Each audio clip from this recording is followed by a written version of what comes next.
This is something I've been concerned about for some time because we have lobbyists that work here in Washington, D.C. that actually represent foreign nations that, unbeknownst to members of Congress, they're actually advocating not on behalf of the American people and American interests, but on behalf of the interests of foreign nations.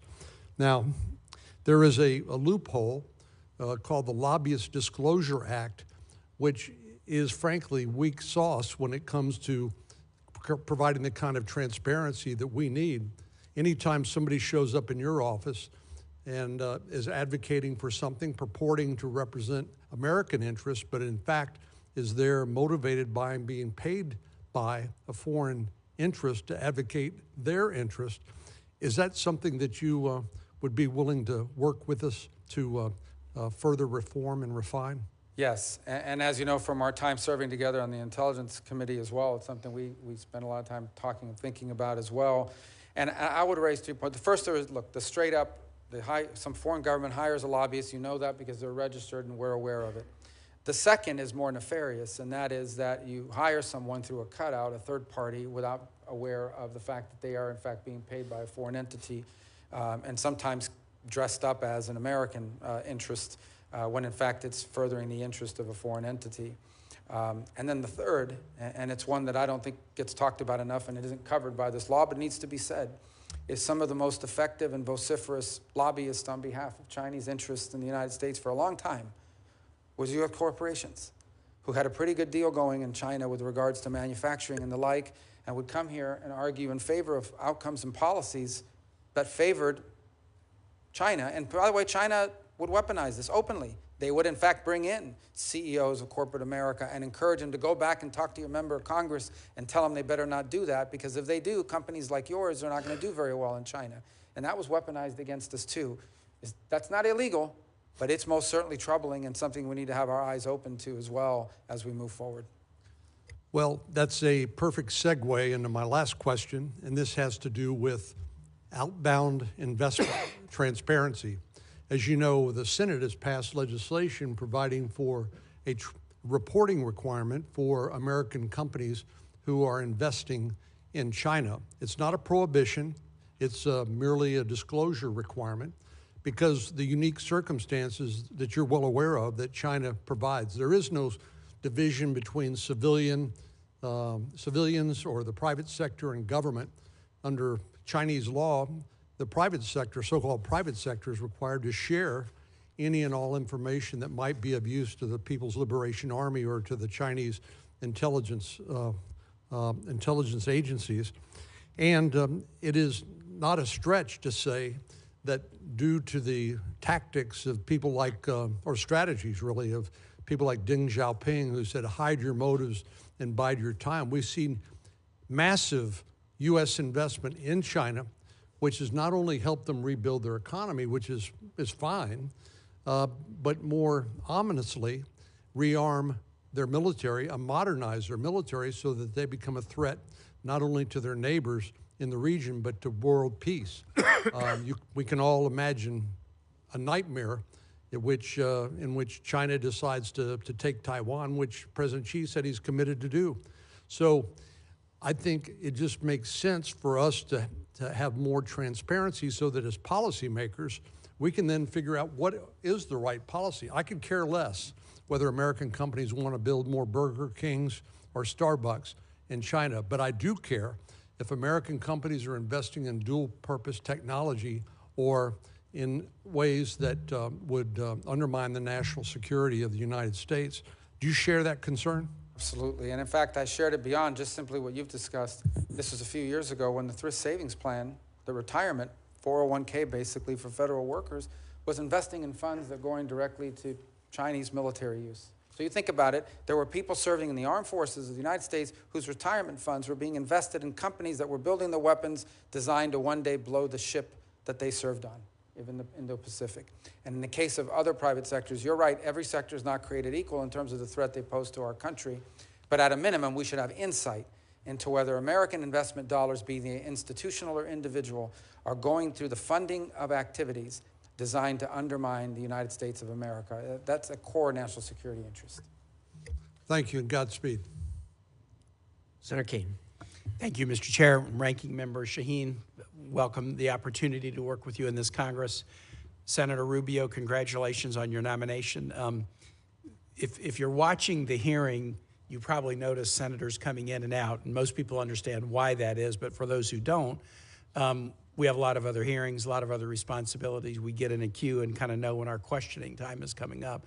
I decided that I would show up, albeit 11 minutes late, and stay because this is so important to the country and to me.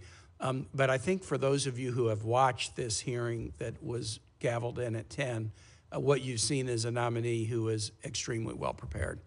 We're used to seeing nominees who know a lot about a couple of things and sometimes who know very little about virtually everything. But I think you've seen a hearing with a nominee who agree or disagree with the points he's made.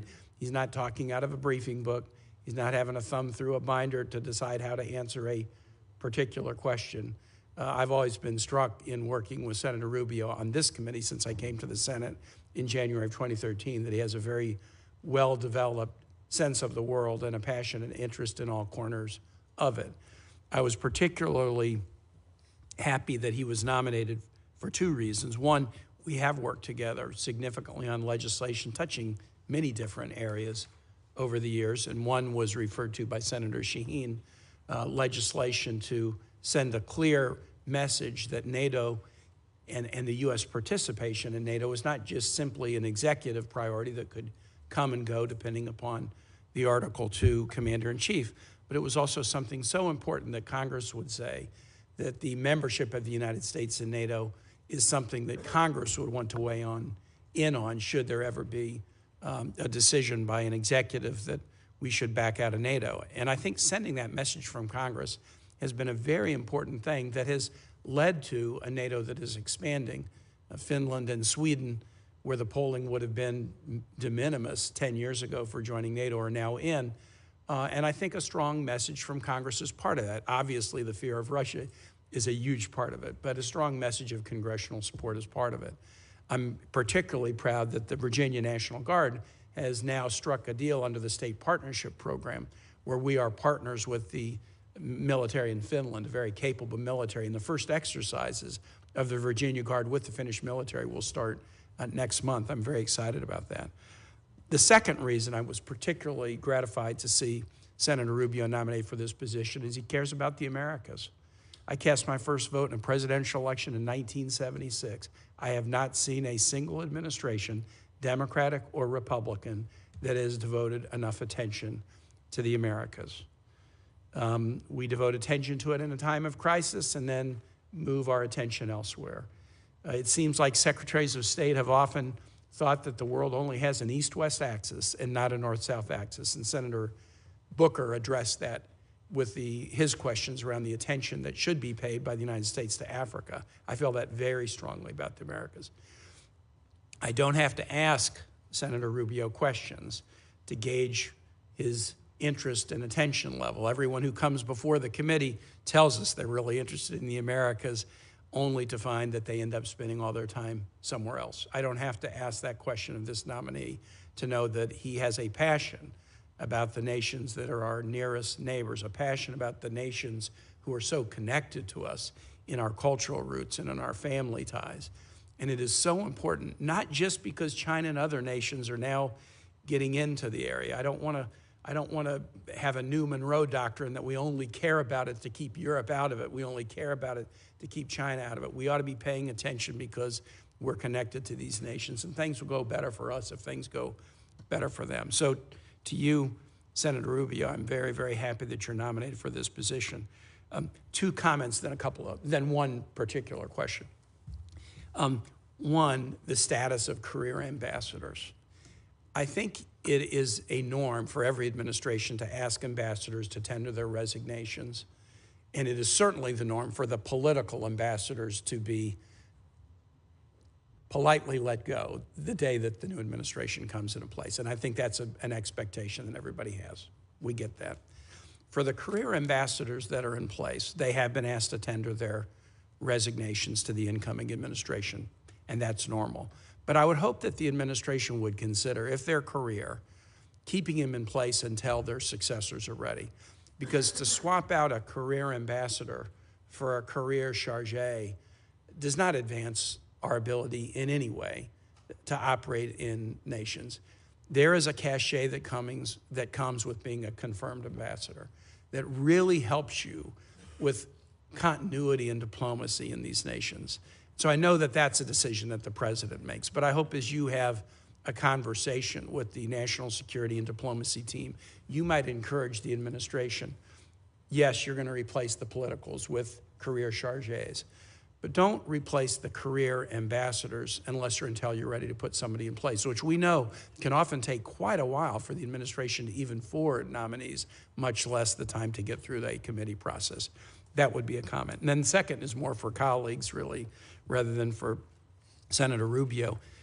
One thing I've tried to be consistent on in my service on this committee is fight against unilateral executive application of military power unless it's in pure instances of imminent self-defense, active self-defense or self-defense against imminent hostilities. And I have been able to get this committee to pass significant war powers resolutions under 3 different presidents now. President Obama, a Democrat, President Biden, a Democrat, and President Trump, a Republican. And I just wanted to assure everybody that I'm going to continue to be a stickler that the nation shouldn't be at war without a vote of Congress, except in the instances of imminent self-defense.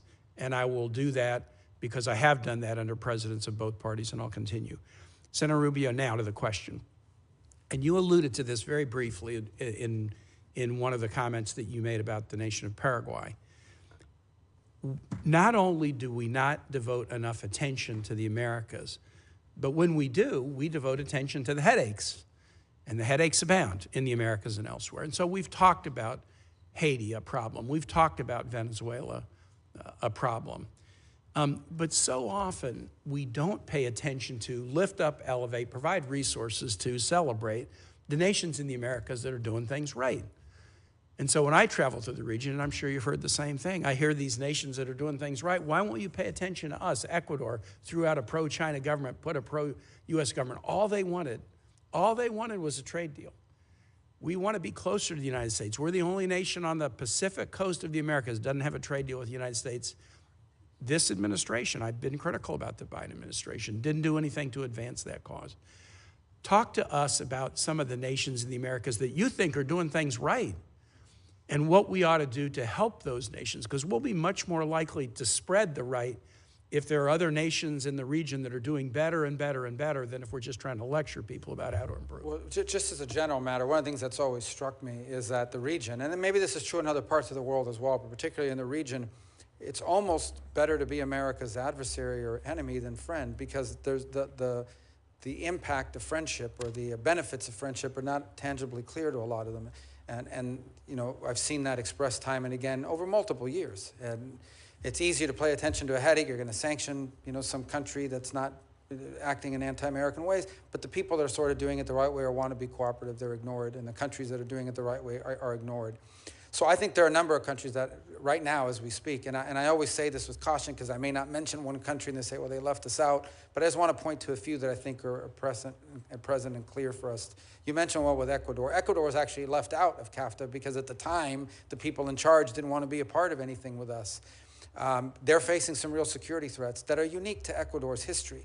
And they're facing these threats because you've got violence and gangs coming over from the Colombian border and then pushing up through Ecuador as a transit country, but they bring with it the turf fights and the gangs, and to the point where last year there was a real threat to the stability of the government, where they took over television stations and things of these armed elements did. And there's a lot we can do, and have done, but can do. Not a lot. We're not talking about a lot of money. We're not even talking about money in many cases, just equipment to help them at least to restore some sense of stability. The other thing that Ecuador, these are just off topics, but I think they're all relevant. Ecuador faces a very significant challenge with illegal fishing off their coasts by Chinese fishing fleets who violate their territorial waters on an almost daily basis and massive quantities, and it's an ecological crisis as well on top of it. That's a country that can use our help tremendously. I think about the Dominican Republic. People don't talk about the Dominican Republic enough, and they face a real challenge because of Haiti and the instability next door. They were also one of the countries that emerged from COVID the fastest, and not just because of the tourism return quicker there, and they've really been able to do some positive things. I think Argentina, I know people, some have not met the new president of Argentina. This is a serious, well-trained economist. I would not, if you sit down and talk to him for a few minutes, he has real clear ideas about economic development and is doing some really necessary things in terms of restructuring the direction of Argentine economics in a way that I think is very positive. Can I just say to every other nation out there that thinks you're a good guy, he was about to mention you, but my time has expired. But please focus on the good guys, and let's help them do better and better and better and be good examples in the region. Thank you. Thank you. Excellent point, Senator Keene. Excellent point. Senator Curtis, welcome to the committee. Thank you, Mr. Chairman, Ranking Member. It's great to be with you today. Great to be on this committee. Senator Rubio, for the last 7 years, from a distance of about 600 feet, that's what separates the House chamber and the Senate chamber, I've watched and admired your work from a distance. And on a few, but very fortunate times, I've had the chance to actually be wind at your back on some of your work supporting Taiwan and protecting Hong Kong dissidents as we work together on some legislation. Now, in a twist of events, I sit not far from where you once sat, and there's another symbolic 600 feet between us, between the State Department and the Senate. And I'm excited to work with you in your new role. And I would like to continue to be wind at your back on a lot of issues, and none more important to me than China. And if you remember really nothing else about our short interchange today, please know that that's very important to me, and I hope to work with you on what I view the aggression of China, and in many ways, their global push for military and economic supremacy, and I think is a threat in many ways. China is imposing, it's what they call China One principle on the world, which is very different than you know from our China policy. Can you kind of describe how we can push back on that and how we need to make sure we're shaping that conversation? Yeah, and well, the first is to understand that the One China policy is, and the U.S. policy towards the issue of Taiwan has been consistent and reaffirmed by every administration since 1979. And it is the combination of the Taiwan Relations Act with the 6 assurances that make clear that the United States, we're not going to pressure Taiwan into any arrangement. We're not going to tell you when we're going to stop, or if ever. We make no commitment to not helping them in their national defense. We're not going to force any outcomes. And frankly, we are going to do everything, and we reject any effort to coerce, intimidate, and or forcibly drive Taiwan to do whatever China wants them to do. And that's been our position, and that will continue. That was the position under President Trump's first administration. I anticipate it will continue to be in the second administration. I think within that context, it's important for us to find every opportunity possible to allow Taiwan to engage in international forums where important issues are discussed, and they're not represented. Irrespective of what China claims about One China principle, they're not represented. And so the views there need to be made clear. They need to have an opportunity in these forums to be made clear. But I think stability is critically important. Here's the one thing I would point to here with regards to stability. If the Chinese are in fact serious about stabilizing U.S.-China relations and finding avenues of which we can be cooperative and avoid conflict, then they will not do anything rash or irrational when it comes to Taiwan or the Philippines for that matter. The actions they are taking now are deeply destabilizing. They are forcing us to take counteractions because we have commitments to the Philippines and we have commitments to Taiwan that we intend to keep. And so if they want to destabilize the relationship, or they want to help at least create some pathway for stabilization of our relationship with them, even as we remain engaged in global competition, and in some cases more adversarial than others, they really need to stop messing around with Taiwan and with the Philippines, because it's forcing us to focus our attention in ways we prefer not to have to. As a matter of interest, I actually lived in Taiwan in August of 1979, 3 months after that act that you referred to, and I think you're very accurate. I think for a minute about Europe, and there's some countries it feels like in Europe, because of their presence, Poland, Czech Republic, and Baltics, that are more in tune with this issue. But as a whole, it feels like some European nations are in denial of some of the things you've just said. You talk a little bit about how we work with our NATO friends over there and how we get them to appreciate this and actually play a part in this. Well, I think in the case of NATO, I think I would expand it to really talk about the European Union and the EU, which I think is increasingly every single day coming to the realization of the threat that China's mercantilist policies and unfair trade policies are posing to them. They are flooding the European market with their cheaper electric cars, or attempting to do so. There's a dispute now about the importation of aluminum on sector after sector. You're seeing the EU confronting the reality. By the same token, you know, they're like many countries around the world, including ours to some extent, there's a quandary involved. There is an intermeshing economic relations that you can't just walk away from, but you also recognize the long-term threat that Chinese practices are having on your economic lives. And so I think that's an area in which the Europeans are, some more than others, are increasingly aware and willing to be more forceful. Italy has been willing to lean into it more than perhaps some other countries in the region. Hopefully that will continue to change. On the security front, look, an event in the Indo-Pacific, say, let's leave Taiwan out of it for a moment and say it's the Philippines. Okay, in the last 48 hours, there's this massive, I don't even know how to describe it, but this massive ship that the Chinese have built that's like headed towards the Philippines, and the Philippines feels threatened by it, rightfully so. We've seen this on a daily basis with the harassment and so forth, but on a daily basis.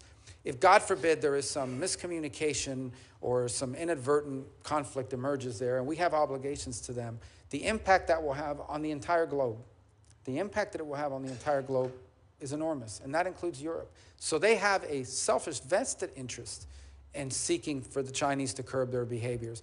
I would also point to the Europeans that what the Russians have done with Ukraine would not have been possible without the assistance of China, whether it's the sharing of technology or aid in evading sanctions or selling their oil in secondary markets. The Chinese have been hidden, but clear to everyone watching, partners in the Russian endeavor.